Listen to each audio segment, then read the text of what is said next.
Okay, welcome to another episode of the Daily 15 of the Take the Wrestling Podcast. I am your host, Ernest Christian. Now you missed me the last couple of days. Now it's me and Joe. Dude, Joe seems to be the only constant in the show right now. Joe, what's Yeah, up? and it's always the gay one who you can depend on. Oh, that's right. Like I said, 15 minutes less. We can't waste time here right now as it is. We're trying to keep this 15 minutes less. But Yeah, and we only have Joe, 15 minutes, and you have an echo going, but I'm gonna let that keep rolling. is that better, buddy? Is that better? Yes, a lot better now. In the studio, buddy. So we're in the studio here, but we're all good. And, A lot to talk about. Let's get started here first because lots of news has been breaking all day today about possible people coming in and wrestlers going wherever. There's a report that came out tonight in the middle of AEW Dynamite that Daniel Bryan has already agreed to terms with AEW. yeah, so the Daniel Bryan thing, there's been so many rumors about him since he last appeared in WWE that's one of those that I don't know that I'm gonna buy it until I see it. And I know like certain people are now starting to report it that are more trustworthy. Like I know now we're gonna transition into the CM Punk stuff, and I'm gonna tell you, I'm a little bit more believing the CM Punk stuff right now because of who's reporting that. Like, and we talked about that earlier over text message, you and I even mentioned it to Mike and stuff like that. You've got what's his name, Ross Sapp or whatever. Ross Sapp. Yeah. While I make fun of him, say he's very sensitive because him and I got into a couple weeks ago, I have to call spade a spade. He is, of all the wrestling journalists that I give shit on, he's the one guy that seems to be the most consistent of all. Yes. Yeah, if he reports something as potentially happening, like I take his word over Dave Meltzer or anyone else for the most part. The only person who I trust more than Sapp, and I will always trust him, and I don't know if this goes back to just being like a big fan of One Wrestling back in the day or PW Insider or whatever, but if Mike Johnson or Dave Scherer or any of them report something, it's gospel. Those guys I trust like as if they worked for the New York Times.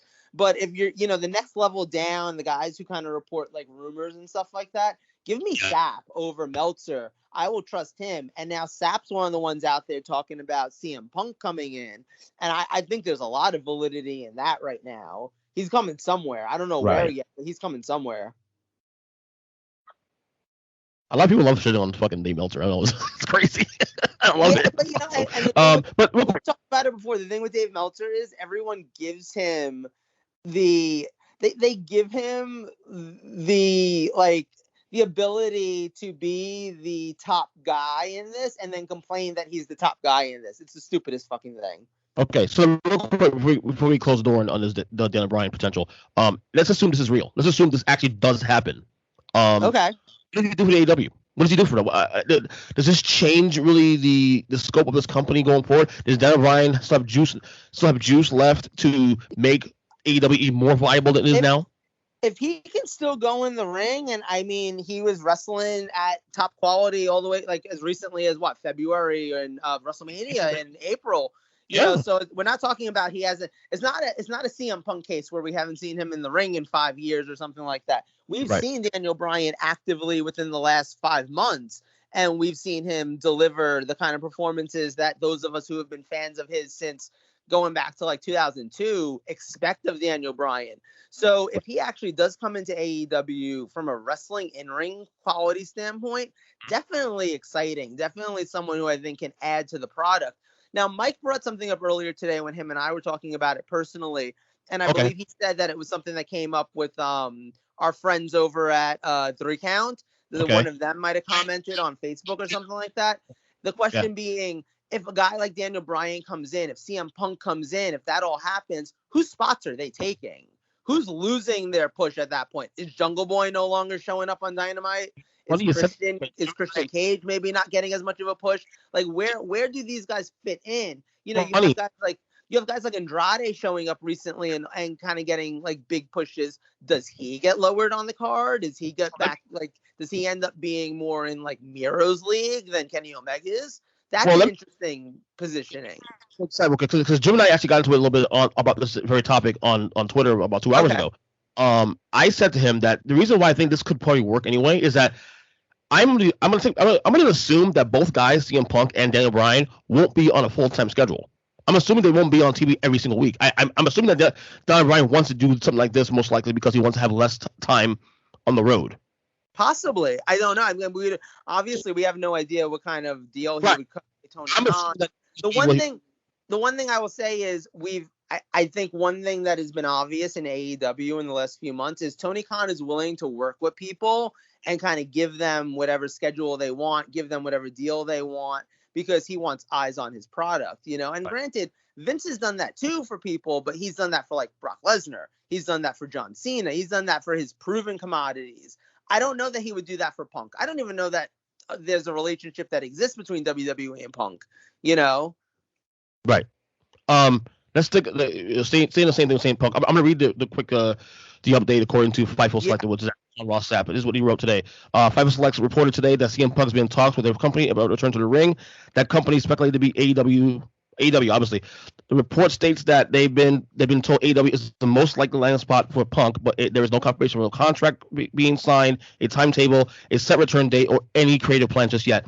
The only thing that is known is Punk and the company official have had ongoing conversations about an in-ring return. Of course, nothing is ever fully confirmed until the deal is actually done. AEW or CM Punk has yet to confirm the report, but Fightful has been told in recent days that the higher-ups at WWE believes that Punk is already headed to AEW. And at the end of the day, Punk could also end up being one of those guys who like jumps around a bunch of places. Yes. I can see him showing up in New Japan. I can see him showing up on Impact. I can see him showing up in, you know, someplace in Mexico or in MLW or something like that. I think that the least likely place that he shows up is WWE because of the history that was there. Now, granted, we all know, you know, Ultimate Warrior even came back at a certain point to, like, you know. Stop right there, because I want you, because remember, the CM Punk thing for me, like I said, everybody knows this listen to the podcast, know me, 17 years not following this. That being, CM Punk's one of the few guys that when I did have it, when I actually was considering watching the product again at some point in the 17 years, CM Punk's one of the people that I looked at and said, maybe I could start watching again. So explain to me the CM Punk thing. Why is the WWE CM Punk never going to work out again in your eyes? So we only have 7 minutes and 45 seconds left. I don't know that I can explain the whole thing, but I'll try to give the basic version of it.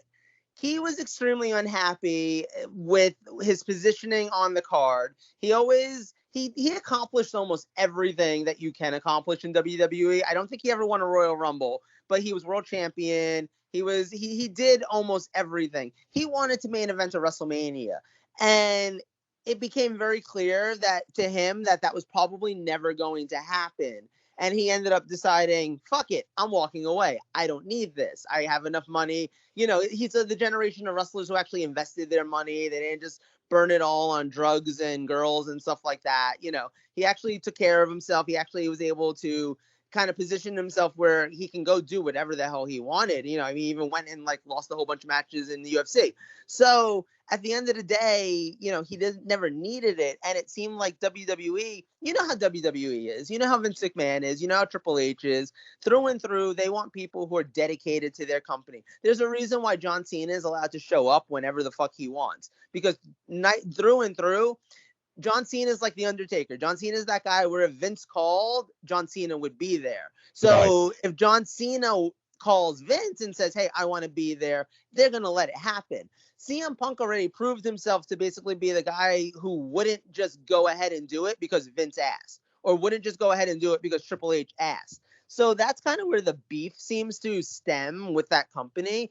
And you know, it makes sense politically why they're not on the same page, but this is the wrestling industry. We all know that at the end of the day, like, you know, Vince has been willing to do business with anyone as long as it actually makes business sense. And CM Punk will always make business sense. It's just that right now we exist at a time that we haven't existed since like the year, realistically, since like the year 1997, 1998, because you're not looking at 2000, 2001 WCW and saying, oh yeah, like guys were really willing to go there and stuff like that. You know, it was kind of on a dying days at that point. But 1997, 1998, where there actually were two big companies where if someone wanted to return, you actually had options and you had different audiences and, you know, different places to make money on it and stuff.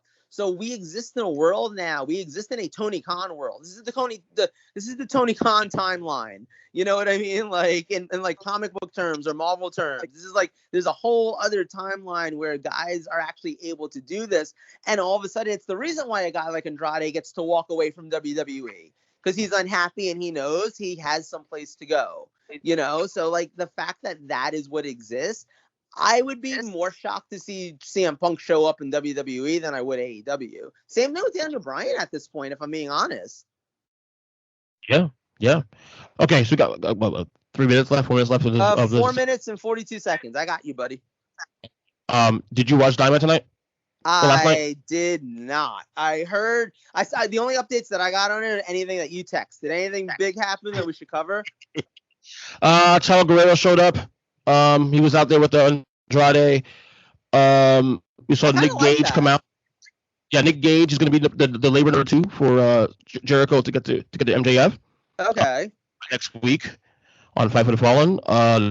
We got a new is it IGWP? Was it IWGP US champion? Did Moxley lose the belt? Lost the belt tonight to Lance Archer. I like that. I'm actually totally cool with that. Lance Archer was awesome in New Japan. I guess he's going to return at least to defend that title. Britt Baker beat Lyle Rose. I mean, there wasn't anything humongous that happened in terms of like, well, obviously the Archer title change was big. I mean, that's big. Right.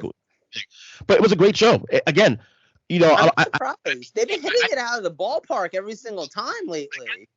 I'm supposed to be in the AEW mark on the show, but again, I'm gonna call space. It's good. I'm gonna give you credit for it. I'm gonna give you shit.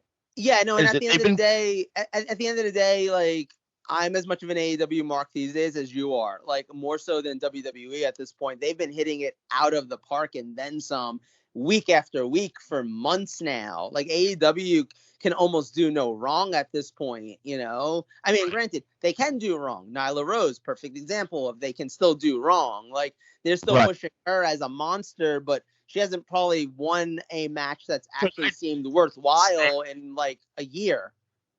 I texted you this earlier. I said on social media earlier today. I'm gonna say it again. Nyla Rose died the day Dynamite started because if you lose and I love Rio, but if you lose to Rio, as a first match. No, you're absolutely right. And the thing is, they don't even necessarily have room to rebuild her because they don't have enough like established women where she can get some big wins and actually make it matter, like they can always get away with that in the men's division. There's a reason why you can make Jungle Boy matter. There's a reason why Christian Cage matters because you have enough talent in the men's division where, those guys can lose a couple of times and then go on a run where they're winning 5 or 6 matches against impressive names. And all of a sudden, like it actually, they get title shots and it's like, okay, well, but this makes sense. They don't have that with the women's division right now. Like Britt Baker has definitely been a great building point for the women's division, but they definitely are still in a place where they need to build even more. And they're not just there yet. Yeah.